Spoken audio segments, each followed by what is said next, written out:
اس کے بعد ہمارے دوسرے مہمان جو ہیں جن کے بعد مشاعرہ شروع کریں گے، میں ان کو بلانا چاہتی ہوں ڈاکٹر عصمت ملیح آبادی صاحب۔ ڈاکٹر عصمت صاحب ودیان پی جی کالج کے شعبہ اردو سے ریٹائر ہوئے ہیں اور اب تک ان کی 1 درجن سے زیادہ کتابیں شائع ہو چکی ہیں۔ حال ہی میں اتر پردیش اردو اکیڈمی نے مائل ملیح آبادی پر ان کی ایک کتاب کو ایوارڈ سے نوازا ہے۔ یہ ممتاز قلمکار بھی ہیں اور شاعر بھی ہیں، تو میں گزارش کروں گی کہ کچھ شعر بھی اپنے پیش کر دیں آپ۔ بہت بہت شکریہ۔ صدارت ابھی قائم نہیں ہوئی ہے، اس لیے معزز سامعین، اردو ادب اور شاعری کا جب ہم ذکر کرتے ہیں تو ہمارے سامنے لکھنؤ نہیں ہوتا ہے، بلکہ وہ پورا کینوس جو اردو ادب کے تعلق سے پہچانا جاتا ہے وہ ہماری نظروں کے سامنے ہوتا ہے۔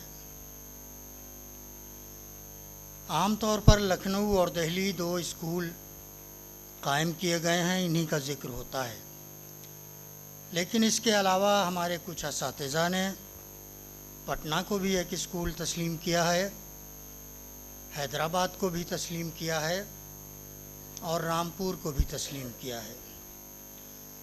جہاں تک رامپور اسکول کے قیام کا تعلق ہے تو اگر ہم یہ کہیں کہ داغ دہلوی کے رامپور آنے کے بعد رامپور اسکول واقعی میں ایک اسکول بن گیا تھا تو غلط نہیں ہوگا۔ ہمارے اردو والوں کی مجبوری یہ ہے کہ ہم اپنی تاریخ کے پیچھے پڑے ہیں۔ ہمارے ناقدین نے، شعراء نے جو کچھ کہہ دیا ہے ہم چاہتے ہیں اسی کو دہراتے رہیں۔ کس نے کیا کہا ہے اور اس کے اندر کیا کہنا چاہا ہے اس کی طرف ہم توجہ نہیں دیتے، بلکہ ہم یہ دیکھتے ہیں کہ فلاں نے یہ کہا، بس ہر جگہ وہی کوٹیشن کے طور پر ہم تحریر بھی کرتے ہیں اور اپنی تقاریر میں اس کا بیان بھی کرتے ہیں۔ مثال کے طور پر کلیم الدین احمد نے غزل کے لیے کہا کہ غزل نیم وحشی صنف سخن ہے۔ ہمارے تمام اکابرین یہاں تشریف فرما ہیں، ناقدین بھی ہیں، شعراء بھی ہیں۔ کوئی بتانا چاہے تو مائک پر تشریف لے آئے اور یہ سمجھا دے کہ یہ نیم وحشی صنف سخن کیا ہوتی ہے۔ لیکن ہم بھی لکھ رہے ہیں، ہم نے اپنے طالب علموں کو بھی بتایا، لیکن جب طالب علموں کو بتایا تو انہیں یہ بھی بتایا کہ اس میں کیا کہنا چاہا ہے۔ مسئلہ صرف اتنا ہے کہ ایک شعر کے بعد دوسرا شعر جو ہے اس کا تعلق پہلے شعر سے ختم ہو جاتا ہے، یعنی وہ پہلے شعر سے وحشت کھاتا ہے۔ تو اتنی سی بات کو نیم وحشی صنف سخن کہہ دیا اور ہم آج تک دہراتے چلے آ رہے ہیں۔ یا رشید احمد صدیقی نے کہا کہ غزل اردو شاعری کی آبرو ہے، ہم نے تسلیم کر لیا۔ ہم ہر مضمون میں لکھنے لگے غزل اردو شاعری کی آبرو ہے۔ اگر غزل اردو شاعری کی آبرو ہے تو ادب کی تمام اصناف سخن جن میں مرثیہ ہے، نظم ہے، قصیدہ ہے، واسوخت ہے، مثنوی ہے، یہ تمام چیزیں جو ہیں کیا ہم انہیں دریا برد کر دیں، انہیں ہم ادب سے نکال دیں؟ اس لیے کہ غزل اردو ادب کی آبرو ہے تو آبرو ہی سنبھال کے رکھنا چاہیے، بے آبرو ہی ہو گئی تو ہم کس کام کے رہے۔ لیکن وہی ہم دہراتے چلے جا رہے ہیں کہ غزل اردو شاعری کی آبرو ہے۔ غزل میں دم ہے، اس میں کوئی شک نہیں، اور غزل میں دم نہ ہوتا تو یہ ہماری تنظیم جس نے آج داغ کی یاد میں یہ مشاعرہ منعقد کیا ہے، انعقاد کیا ہے، اس کا یہ نہ ہوتا، اس لیے کہ داغ تو غزل ہی سے پہچانے جاتے ہیں۔ تو یہ تمام چیزیں اختلافی بھی ہیں، ان پر بحث بھی ہونا چاہیے، لیکن بحث نہیں ہوتی ہے۔ پرائمری اسکول کے طالب علم کی طرح 5ویں سے لے کے BA تک طالب علم یہی سب باتیں لکھتا چلا آ رہا ہے، نہ ہمارے ٹیچرز انہیں سمجھاتے ہیں کہ اس میں کیا ہے۔ ہمارے اردو شاعری کے بڑے ابا مرزا غالب نے اپنے دیوان میں کہہ دیا تھا، پہلا مطلع ہے غزل کا کہ نقش فریادی ہے کس کی شوخی تحریر کا، کاغذی ہے پیرہن ہر پے کرے تصویر کا۔ ہمارے سارے استاد اسی میں الجھے ہوئے ہیں۔ کئی تشریحات سامنے آ گئیں، کوئی سمجھا نہیں پایا کہ اس شعر کا مطلب کیا ہے۔ کسی نے کچھ سمجھا، کسی نے کچھ سمجھا۔ غالب کا تو خیر کام ہی یہی تھا کہ وہ مسائل کو الجھا دیتے تھے اور الجھا کر بیان کرتے تھے، اور لکھنؤ والوں کی طرح مانجھے کو سلجھانا لکھنؤ والوں کا کام ہے، تو ہم نے بھی اسے سلجھانے کی کوشش کی لیکن سلجھا نہیں سکے۔ تو یہ سب مسائل ہیں۔ ان مسائل پر بحث نہ تو ہمارے ناقدین کرنا چاہتے ہیں، نہ مفکرین کرنا چاہتے ہیں، نہ اساتذہ کرنا چاہتے ہیں۔ میں نے کہا اب ایک مسئلہ یہ ہے کہ داخلیت اور خارجیت پر بڑی بحث ہوتی ہے۔ میرے استاد محترم نور الحسن ہاشمی صاحب نے دلی کا دبستان شاعری جب لکھا تو اس میں دلی میں داخلیت کا ذکر کیا اور لکھنؤ میں خارجیت کا۔ مجھے اختلاف ہے اس سے، میرے استاد ہیں لیکن استاد سے بھی اختلاف کیا جا سکتا ہے، اور اختلاف یہ ہے کہ دلی میں بھی خارجیت ہے اور لکھنؤ میں بھی داخلیت ہے۔ مرزا غالب نے کہا کہ میں نے کہا کہ بزم ناز غیر سے چاہیے تہی، سن کے ستم ظریف نے مجھ کو اٹھا دیا کہ یوں، تو مجھی کو اٹھا دیا۔ تو اب ستم ظریف ہے اس میں، مجھ کو اٹھا دیا کہ یوں، اور تہی ایک لفظ آیا ہے، تو یہ فارسی کے اثرات ہیں، اور فارسی کے اثرات دلی کی شاعری پر ابتدا سے ہیں، اس لیے کہ دلی میں تو فارسی زبان تھی، درباروں کی زبان تھی، پھر عوام کی زبان تھی، تو ان تک تو جائز ہے۔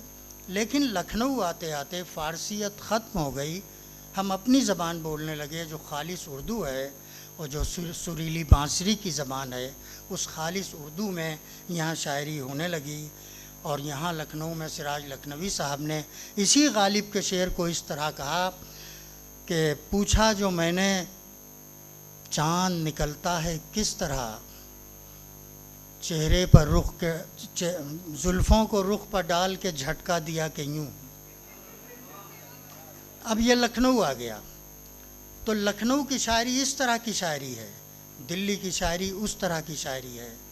داغ دہلوی ہمارے بزرگ شاعر دلی میں پیدا ہوئے، ان کی شاعری پر دلی کے جو اثرات مرتب ہونا چاہیے تھے وہ نہیں ہو سکے، حالانکہ ذوق کے شاگرد تھے۔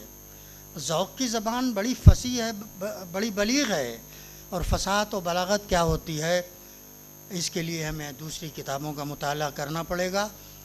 تو فصیح بھی ہے، بلیغ بھی ہے، تو ان کے اثرات داغ دہلوی پر نہیں پڑے تھے۔ داغ کی اپنی زبان ہے، داغ کا اپنا اسکول ہے۔ داغ نے جس انداز میں شاعری کی ہے اسے داغ نے اپنے ہی تک شروع کیا اور اپنے ہی پر ختم کر لیا، حالانکہ کہیں کہیں انہوں نے جرأت دہلوی سے استفادہ کیا ہے، اور پھر میرا خیال یہ ہے کہ حسرت موہانی نے ان سے استفادہ کیا ہے۔ تو اس طرح کچھ لوگوں کے ہاں یہ معاملہ بندی ملتی ہے۔ یہ معاملہ بندی کا ایک لفظ ان کی شاعری کے لیے کہا گیا ہے۔ معاملہ بندی کا مطلب یہ ہے کہ ہم کسی سے اپنے معاملات استوار کر رہے ہیں، تو یہ معاملہ بندی داغ کے یہاں ہے۔ میں نے مختصراً داغ پر ایک چھوٹا سا مضمون سپرد قلم کیا ہے، تو زبانی گفتگو کرنے میں تھوڑی دقت ہوتی ہے، اس لیے اس کو پڑھنا چاہوں گا۔ دہلی کے داغ اس کا عنوان ہے۔ دہلی کے داغ میں نے اس لیے کہا کہ داغ دہلوی کا رنگ سیاہ تھا، وہ سانولے یا گورے رنگ کے نہیں تھے۔ داغ دہلوی کی زندگی کا بڑا حصہ رامپور اور حیدرآباد میں گزرا، لیکن انہیں دہلوی ہونے پر فخر تھا، یہاں تک کہ دہلی کی اردو کو لکھنوی اردو سے افضل سمجھتے تھے اور فرماتے تھے دہلی کے لوگ لکھنؤ والوں کے سامنے چلتے ہیں جیسے شیر غزالوں کے سامنے۔ داغ کے ہم عصر امیر مینائی، جو داغ کے قیام رامپور کے زمانے میں رامپور اسکول کے اساتذہ میں شمار کیے جاتے تھے، داغ کے دعوے کو تسلیم نہیں کرتے تھے اور فرماتے تھے دعویٰ زباں کا لکھنؤ والوں کے سامنے، اظہار بوئے مشک غزالوں کے سامنے۔ زبان کی یہ بحث اس زمانے میں بھی تھی اور آج بھی ہے، لیکن یہ حقیقت ہے کہ لکھنؤ کی اردو کا داغ کی اردو سے کوئی مقابلہ نہیں، کیونکہ دہلی اسکول میں جو فصاحت و بلاغت پائی جاتی ہے وہ داغ کی زبان کو میسر نہیں۔ وجہ یہ ہے کہ داغ کی زبان بہت زیادہ سطحی اور مبتذل ہے۔ ان کی زبان میلوں ٹھیلوں کی زبان ہے اور یہی ان کی مقبولیت کا سرچشمہ بھی ہے۔ لیکن تعجب ضرور ہوتا ہے کہ دہلی کے بہت بڑے استاد ذوق کی شاگردی، غالب کی صحبت، مومن خاں کی رفاقت اور جرت کا انداز اختیار کرنے کے باوجود داغ کی زبان نہ دہلوی ہے، نہ رامپوری، نہ حیدرآبادی اور نہ لکھنوی۔ اس لیے ہم کہہ سکتے ہیں کہ داغ خود ایک اسکول تھے جو ان سے شروع ہو کر انہی پر ختم ہو گیا۔ دلی کے اساتذہ میں داغ صرف جرت سے متاثر تھے۔ ان کی شاعری میں جس معاملہ بندی کی نشاندہی کی جاتی ہے وہ مومن خاں مومن یا جرت کے ہاں نظر آتی ہے۔ جرت فرماتے ہیں کہ الجھی ہیں لٹیں، ٹوٹے ہیں بند اور کان میں ٹیڑھا بالا ہے، جرت ہم پہچان گئے کچھ دال میں کالا کالا ہے۔ جبکہ داغ فرماتے ہیں زلف برہم عرق آلودہ جبیں دامن چاک، کس کے آغوش سے تو جان چھڑا کر نکلا۔ جس طرح بیدم شاہ وارثی کا کلام سب سے زیادہ قوالوں نے گایا اور سامعین نے پسند کیا، اسی طرح داغ دہلوی کی غزلیں دلی اور لکھنؤ کے کوٹھوں سے چھما چھم کرتی ہوئی اتریں اور عوامی مقبولیت کی معراج کو پہنچیں۔ اس حقیقت سے انکار نہیں کیا جا سکتا کہ داغ اپنے عہد کے مقبول ترین شاعر تھے۔ ان کی غزلوں سے ترنم کے فوارے پھوٹتے تھے۔ یہی وجہ ہے کہ اردو شعراء میں سب سے زیادہ داغ کی غزلیں گائی گئیں اور زباں زد اشعار میں داغ کے اشعار کی تعداد بہت زیادہ ہے۔ بہت سے ایسے اشعار ہیں جو آپ نے سن رکھے ہیں لیکن آپ کو خبر نہیں کہ یہ کس کے ہیں۔ انہی اشعار کی طرف نشاندہی کرنا چاہوں گا۔ غضب کیا تیرے وعدے پہ اعتبار کیا، تمام رات قیامت کا انتظار کیا۔ ہم نے ان کے سامنے اول تو خنجر رکھ دیا، پھر کلیجہ رکھ دیا، دل رکھ دیا، سر رکھ دیا۔ ہوش و حواس و تاب و تواں داغ جا چکے، اب ہم بھی جانے والے ہیں سامان تو گیا۔ دی مؤذن نے شب وصل اذاں پچھلی رات، ہائے کم وقت کو کس وقت خدا یاد آیا۔ لیجئے سنیے اب افسانہ فرقت مجھ سے، آپ نے یاد دلایا تو مجھے یاد آیا۔ وصل کے باب میں کی عرض تو ہنس کر بولے، کیوں مرے جاتے ہو جائے گا ہو جائے گا۔ اب یہ زبان دیکھیے اور کیا مزے سے شعر کہتے ہیں۔ ہر وقت پڑھے جاتے ہیں کیوں داغ کے اشعار، کیا تم کو کوئی اور سخنور نہیں ملتا؟ جب یہ سنا کہ داغ کا آزار کم ہوا، زانو پہ ہاتھ مار کے بولے ستم ہوا۔ عذر آنے میں بھی ہے اور بلاتے بھی نہیں، باعث ترک ملاقات بتاتے بھی نہیں۔ کیا کہا پھر تو کہو ہم نہیں سنتے تیری، نہیں سنتے تو ہم ایسوں کو سناتے بھی نہیں۔ خوب پردہ ہے کہ چلمن سے لگے بیٹھے ہیں، صاف چھپتے بھی نہیں سامنے آتے بھی نہیں۔ تماشائے دیر و حرم دیکھتے ہیں، تجھے ہر بہانے سے ہم دیکھتے ہیں۔ سب لوگ جدھر ہیں وہ ادھر دیکھ رہے ہیں، ہم دیکھنے والوں کی نظر دیکھ رہے ہیں۔ خط غیر کا پڑھتے تھے جو ٹوکا تو وہ بولے، اخبار کا پرچہ ہے خبر دیکھ رہے ہیں۔ ہنس ہنس کے یہ کہتے ہیں شب وصل وہ مجھ سے، چھیڑو گے تو پھر ہم سے ملاقات نہ ہوگی۔ ان اشعار کی روشنی میں آپ کو داغ دہلوی کا سیاہ چہرہ نظر آ رہا ہوگا، لیکن شاعر چہرے کی سیاہی یا خوبصورتی سے نہیں، اپنے کلام کی چاشنی اور شیرینی سے پہچانا جاتا ہے۔ داغ کے 3 دیوان گلزار داغ، آفتاب داغ اور مہتاب داغ ان کی یادگار ہیں۔ وہ دہلی کے مستند ترین استاد ذوق کے شاگرد تھے۔ لیکن ان کے کلام پر ذوق کے اثرات نہیں ہیں۔